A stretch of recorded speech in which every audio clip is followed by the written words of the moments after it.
Why, good morning. Today is the 22nd of January, 2023. We're running again at set point. Water flow is a little less than it has been. So the water flow is dropping, but the pond level staying the same. That's what we wanted to happen. So today we're only putting out 622 kilowatts. Which is still good. We're still way above where we need to be and what we're usually at this time of year. So we're happy with what we're putting out. Everything's running really smooth and has been for a while. We're not looking at any major problems with the racks, so we're happy with that. I did the paperwork. I picked up a little bit this morning. Chickens have been fed. Everybody is happy, and outside, those that are left alive. We're still debating on. I left my good hat, at the job the other day, so I'll have to pick that up tomorrow when I go there. Anyhow, we'll go outside and take a look at the river, and I'll show you what I mean by the flow's still good, but it's reduced.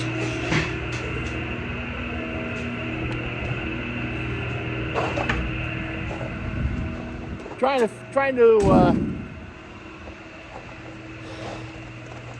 think in my mind what we need to do for additional chickens.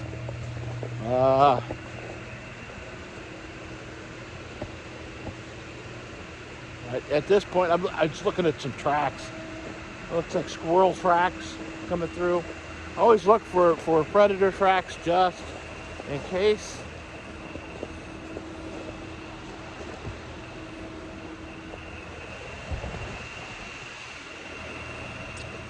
You can see where we're our river has dropped down a little bit from where it was. Put some raven tracks over there. The rock, you can see the rocks are starting to pop up through. It's kind of difficult to tell that at the tail race end of it because we are still running 240, well, roughly 240 cubic feet a second through the plant. We're probably around 200 right now. Another warm day. It's 27 degrees. The spring is still running. We still got a little bit of water coming down from above, across the road here, but not like we did. We got some tail dragging in here. So something small.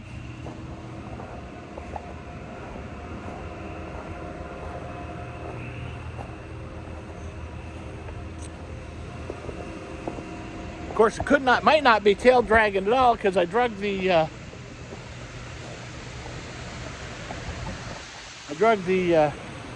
heater, the heated waterer over yesterday, but filled it up last night, so that could be that. You can see water levels are lower. Things are calming down a little bit. As that happens, as the flow diminishes, we still maintain our head height on our pond level, and the units start to slow down. Again, we're still running really well, but we're just starting things to slow down a little bit. Got weather coming in south of us today. We might see a little bit of that. Chickens are out this morning. Everybody's happy.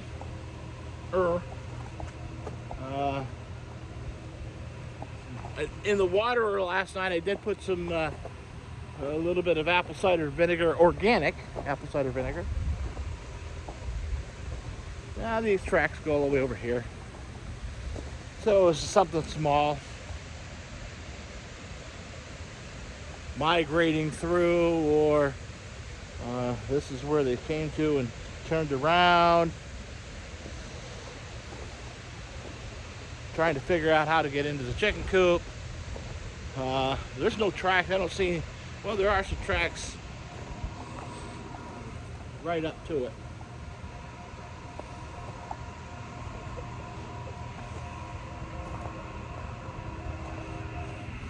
You see, I spilled some chicken feed this morning outside the door. The ravens will actually come down there and eat that this afternoon or today, this morning. I haven't seen any out yet, but they're watching. The ravens are always out and always watching me, see what I'm gonna do. I got some interesting tracks over here. Let's see what these are. These look a little bigger. They're coming this way, maybe coming down the drive. Yeah, they're coming down the drive.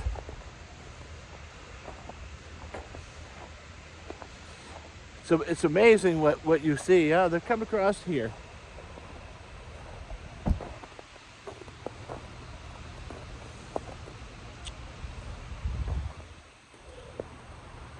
Ran up that way. Interesting. I'll have to look those up and see what those are. Common tracks for the Adirondacks. And I'll be able to tell you better. Whatever it is, it's following water. So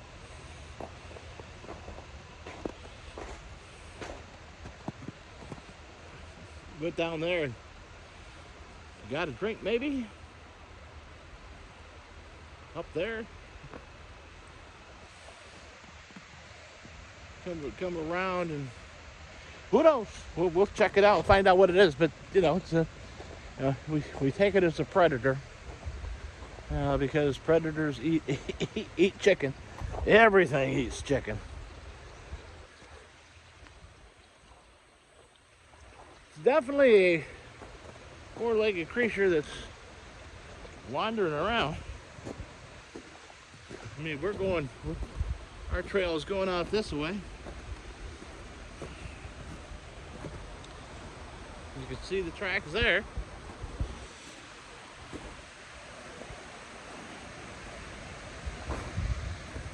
Get into this harder pack stuff and you don't quite see. But coming back here, running out this way. We have feces.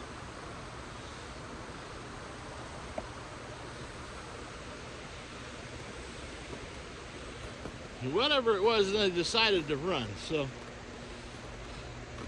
a lot of this is because it came off the trees. Where did you run to? Well, you ran off this way. Here's the track coming back. Going up towards the... It probably got underneath, went underneath there, stayed a little bit drier. And here we are going back across the road. Across the drive.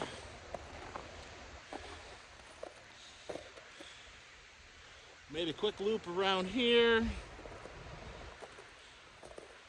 And then heads back into the woods. Interesting. Who knows? Kind of gets you a shot. You can see the mountain up there. It's looking kind of bleak.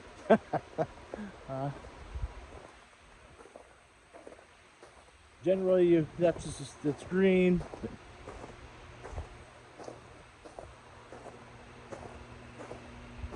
The more southerly you get, actually the more southeast you get, will be more, they're getting the the snowfall today, 3 to 5 or something like that down Albany way. Down where Sarah and the baby still are. I'm hoping that we get the call today to go get them. Although I don't know. We will see. The baby's doing fine. They were taking the heat away so that see if he could hold his own temperature and I guess that's something that they do. I don't know. He's 5 pounds, so he's ready to go out of the NICU, and once he maintains his temperature, he'll be fine to go. Once he gets here, he'll be fine to go. Anyhow, I think this is the cord that I drug in last night. The heater has a plug in it, and you plug it into an outlet, and it maintains temperature. And we like to do that because when the temperature is below freezing, nothing worse than having you're all crooked again. Nothing worse than having frozen water coming in the morning and trying to thaw stuff out, and putting it in a bowl that's not heated is, you can water them for a little bit, but other than that, that's about it. Then it freezes right back up, and everybody's mad at you again, and doesn't get anything to drink. And I could open the door, let them in and out, but you can see the predators have been around.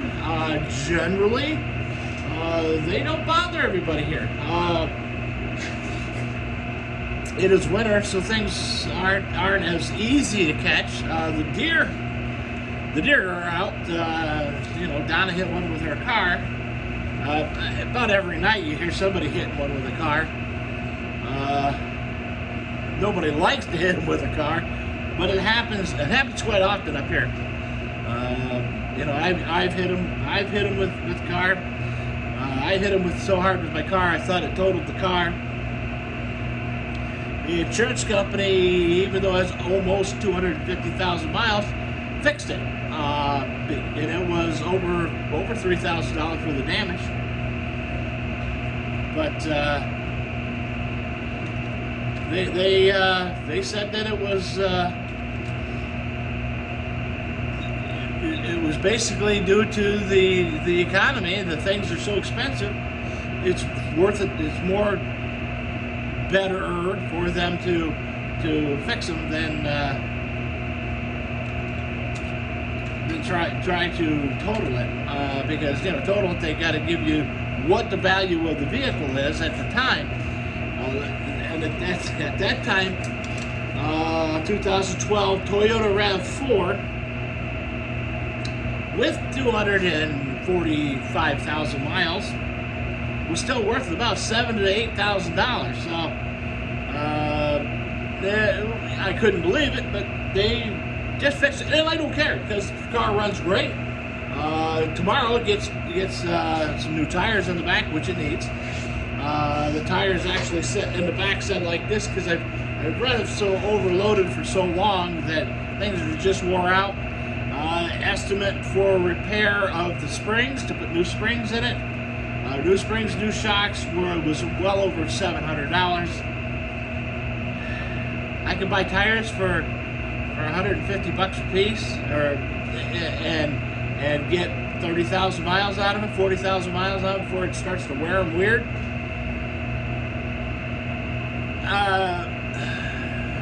So where do you draw the line? Do you put $700 and then put $300 worth of tires in, so you're going to spend $1,000, or do you just spend $300 and drive it, and then if in 30,000 or 40,000 miles you need to go ahead and replace those tires, buy another $150 each tire and put it back on, so another $300. That's what my bet is. The car's, you know, it doesn't owe me anything.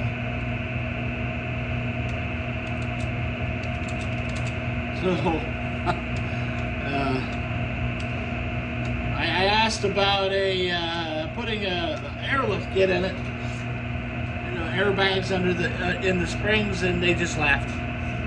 So they said, don't even bother doing that. So we're not going to do any of that, simply because they told me not to. I listen to what my mechanic tells me, because they really, this wasn't Uncle Bill. This was a regular a repair shop, and I've done business with them for years. They've always worked on my stuff.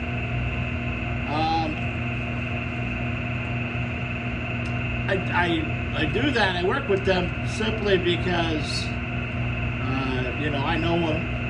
Do I think that they overcharge me something? Yes. They're like everybody else. It's just an expensive thing to do. And I'm sure that down below at some point in time, you know, they got me.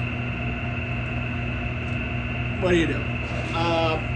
You know, you find a mechanic that you trust, and a shop that you trust, and a place that they keep really good records, so they can tell me what they did to the car, when they did it, and even tell you how much it costs. So I trust them. That's what I do. And I'm trying to get to one of these.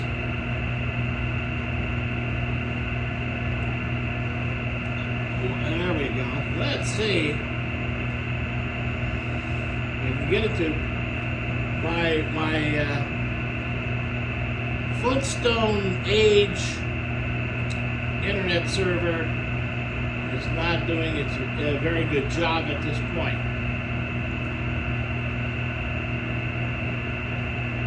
So, you know, things are slow. I'd like to look at the thing and tell you what those tracks are. I see them on there. I just got to enlarge the thing if I can. You know, everybody wants to sell you the thing. Here, you can buy it here. Just show me what the print looks like. And they're not gonna. They're gonna hold it right there, and then I'm not gonna see nothing.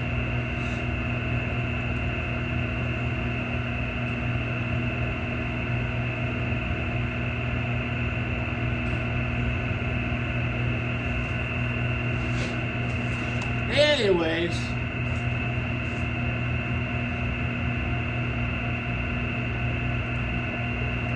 it is what it is.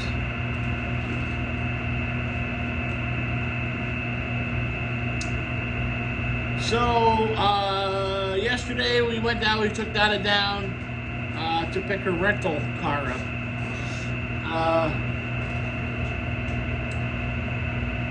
Would you believe they say porcupine? Which I would probably agree with. That would be a porcupine. Because they were elongated. So I'll bet you that's exactly what that was. You got a porcupine wandering around.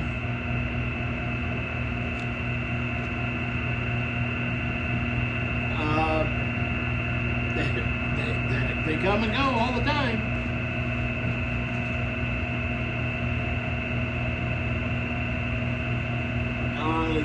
The other prints were probably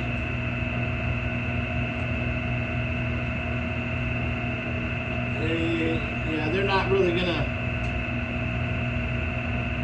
go into a whole lot what the other ones are. They don't show a lot other, but that's exactly what I was kind of thinking it was a porcupine, but that confirms it.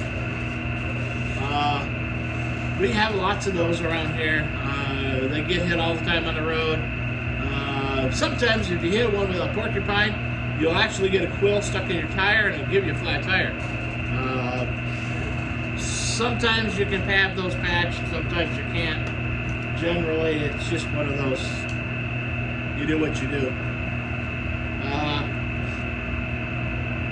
You definitely want to avoid them if you can. The porcupine does not throw its quills at you. You actually physically got to get it. I've heard of people even eating them, so I guess you can. I mean, it's like anything else. Everything is edible. Whether you want to eat it or not is the question. Anywho, today's Sunday, so we're not gonna be doing a whole lot of anything.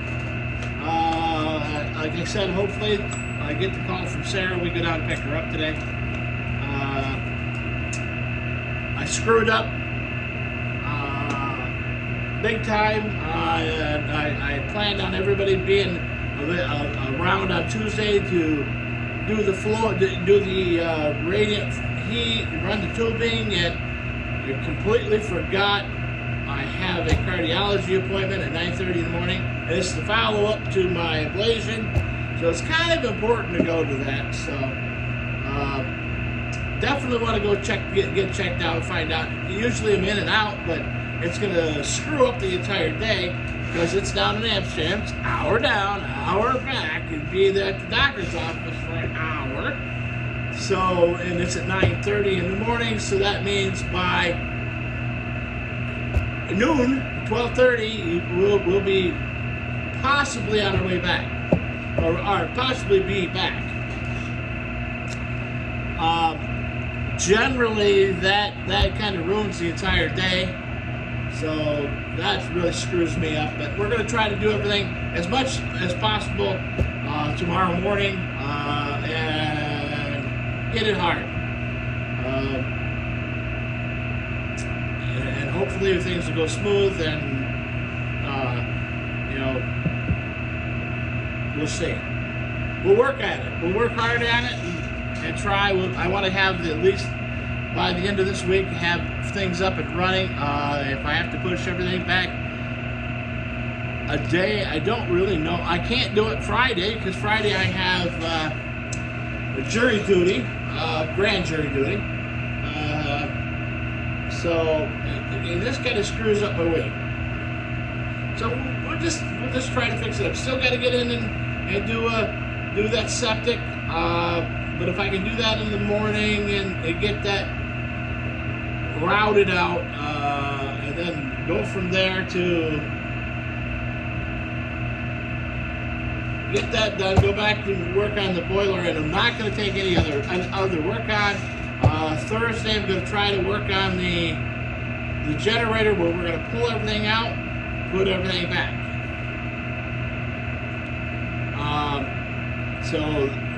So I've got Monday, Wednesday, basically. That's what I got to work with the boiler. So might be a long day tomorrow. I don't know. I'm going to take you along a little bit and show you that. Anyways, I keep telling you that, and I keep forgetting to. I need to work on that. Anyways, that's about it for today. I'm gonna go gather up some eggs. Might move a little bit of compost around in the coop, so get some of it out of the house. Generally, this time of year it's all froze, so you can't even do anything with it other than throw a little bit more compost on top of our pine. We put pine shavings on top of it. Keep the smell down. We don't have any smell issues. So, anyways, that's where we're at. That's what I'm gonna do right now. So, as always, hopefully you guys are safe, dry, warm. Take care of yourselves. Take care of your neighbors, because that's really all we got.